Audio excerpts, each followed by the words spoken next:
আমাদের দেশের দুই নেত্রীর ফেস করবার অসাধারণ ক্যাপাসিটি আছে, ট্র্যাক রেকর্ড আছে।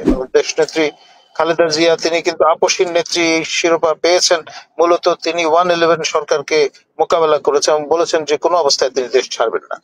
আর আপনার জননেত্রী শেখ হাসিনা যখন দেশের বাইরে চলে গেলেন, তিনি যখন ফিরলেন সমস্ত ভ্রুকুটি চেষ্টা প্রতিবন্ধকতা অতিক্রম করে ইংল্যান্ড থেকে কিন্তু ঢাকায় চলে এসেছিলেন। এই ক্ষেত্রেও তাকে আটকানো যায়।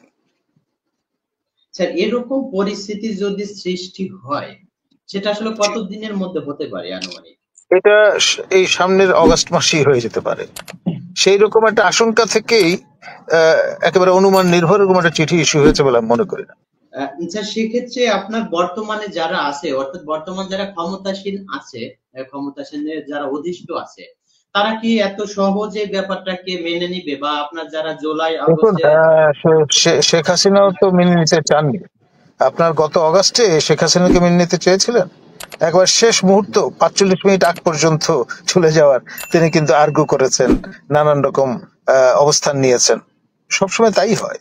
কে অমল ধবল আপনার চেয়ার ছাড়তে চায় বলেন? জি, রাইট।